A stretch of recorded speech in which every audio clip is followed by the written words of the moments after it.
호주 경우입니다. 박은덕 선생님 발표 부탁드립니다.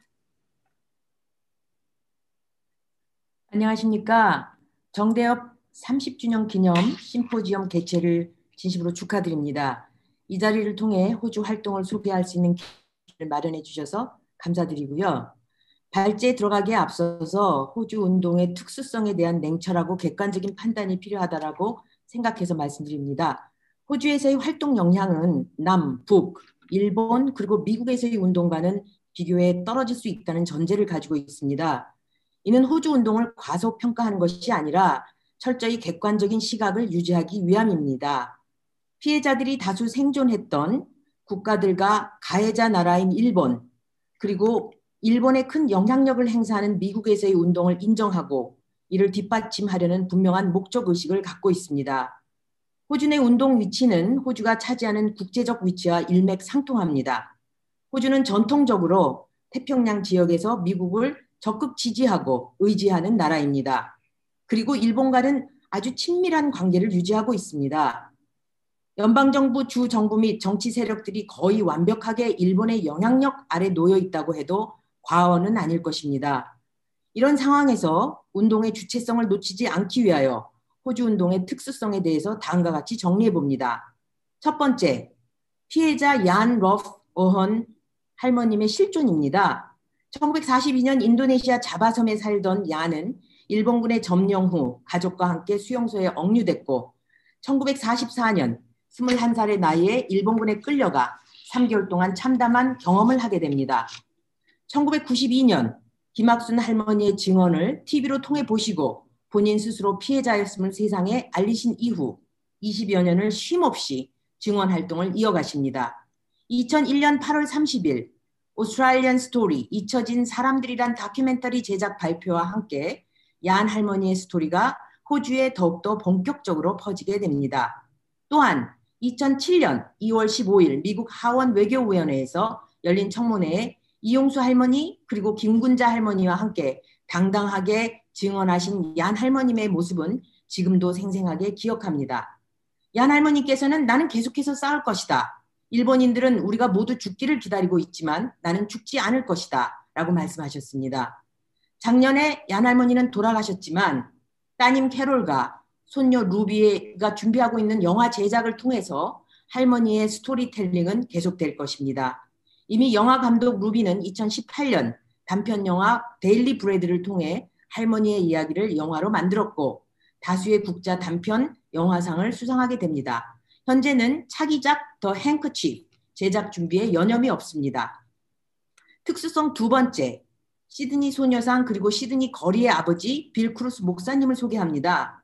빌 목사님은 2016년 우연히 시드니 지역신문에서 소녀상 건립 추진이 일본 정부의 방해로 불발된 것을 알게 되었고 본인이 시목하는 교회에 소녀상의 보금자리를 마련해준 인권운동가이자 사회의 취약계층을 위해 평생을 헌신하신 분입니다.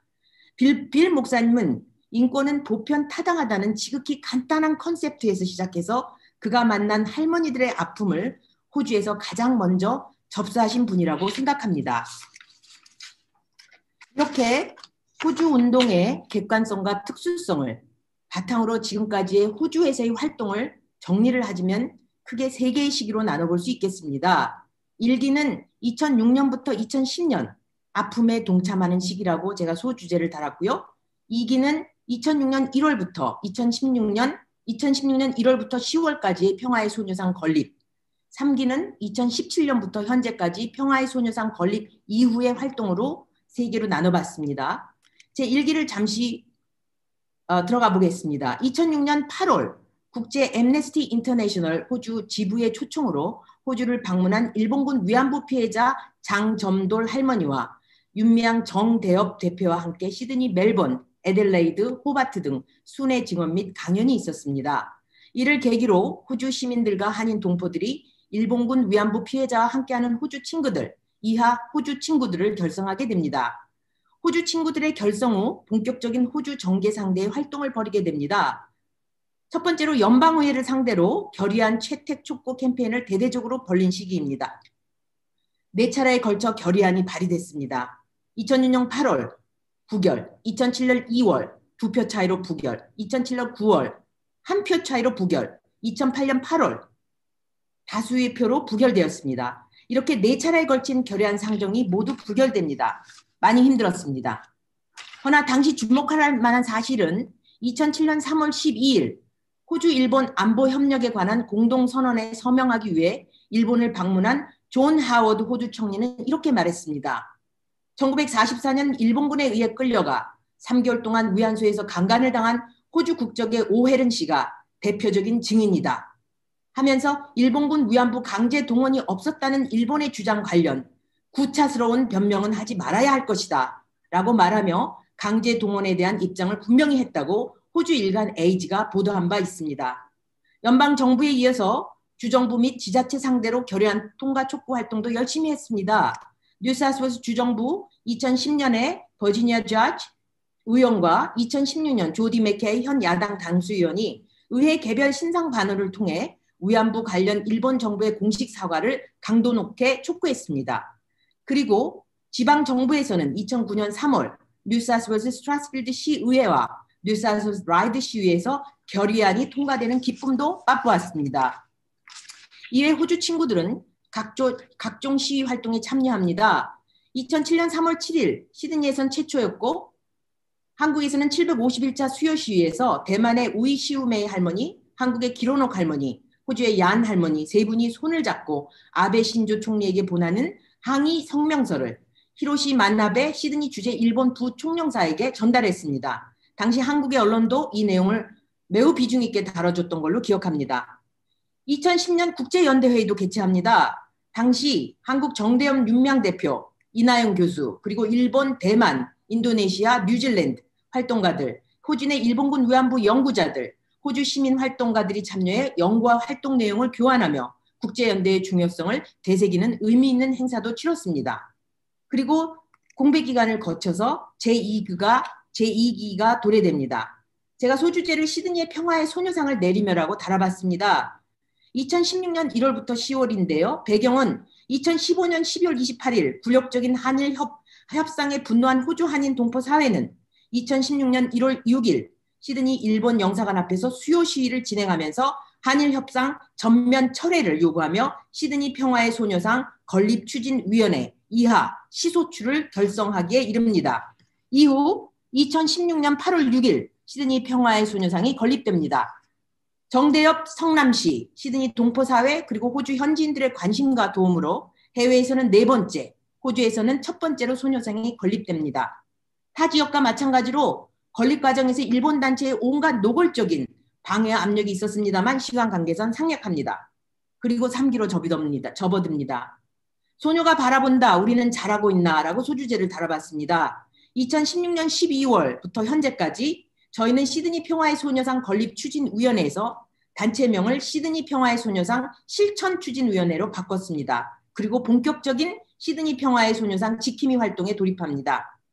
현재 시드니 애쉬필드 연합교회에 위치한 소녀상 홍보 활동은 부족하지만 전개하고 있습니다. 일주일에 몇 차례씩 동포사회, 현지인들, 그리고 해외 방문객들이 꾸준히 방문을 이어가고 있습니다. 시소추 회원들이 돌아가며 소녀상 유지 및 관리도 꾸준히 하고 있습니다. 또한 소녀상 건립일과 기림일을 기념하는 연대 활동으로서는 우리 시드니 소녀상 건립일 8월 6일 그리고 8월 14일 위안부 기림일을 전후로 올해는 좀 어려웠지만 아시다시피 2019년 작년까지는 거의 매년 한두 차례 실내, 실외, 사진전, 만화전, 영화 관람, 평화 콘서트 등 다양한 문화 행사를 개최한 바 있습니다. 그러면 이제 앞으로 어떻게 할 것인가라는 주제로 호주에서의 활동 방향을 정리해 보았습니다. 중점을 두어야 할 것은 호주 사회가 보다 적극적으로 일본군 성노예 문제에 관심을 가지고 행동을 해야 할 당위성, 홍보에 전력을 기울여야 한다는 생각입니다.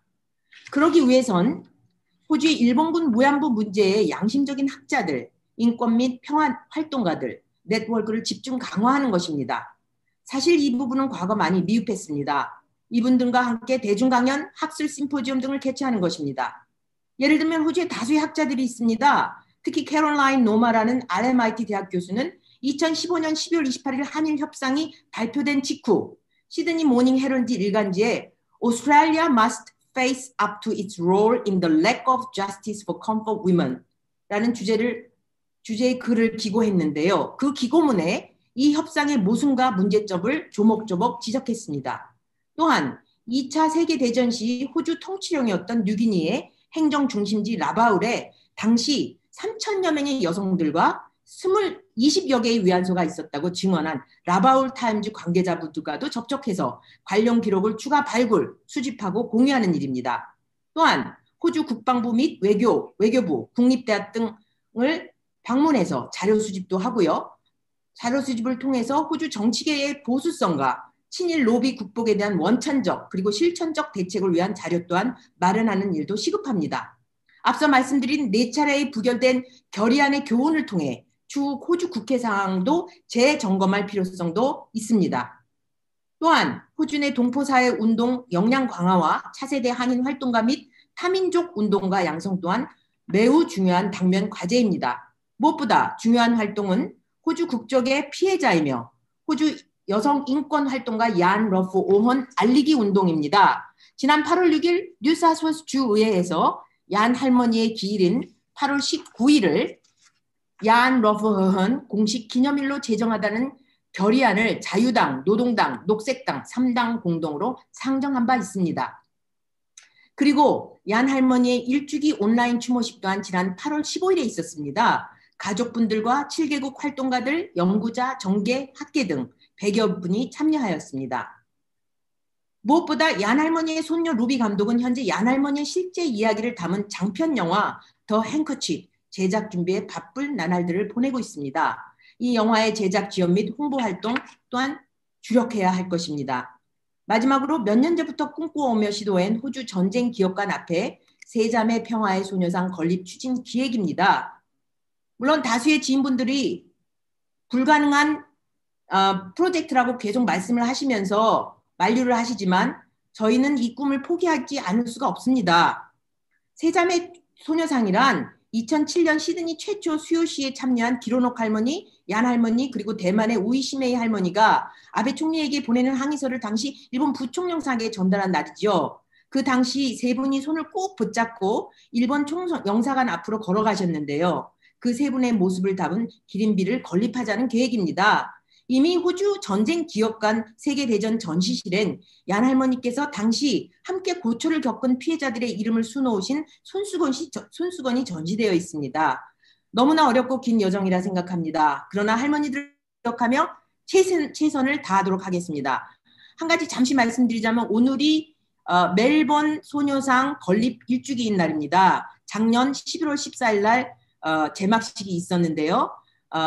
오늘 제가 발제한 내용은 시드니 활동을 중심으로 많이 발제 내용이 커버가 되었고요. 나중에 기회가 된다면 우리 멜번 활동가 분들의 또 활동 소식도 같이 들었으면 좋겠다는 생각입니다. 이상 마치겠습니다. 감사합니다. 너무너무 감사드립니다.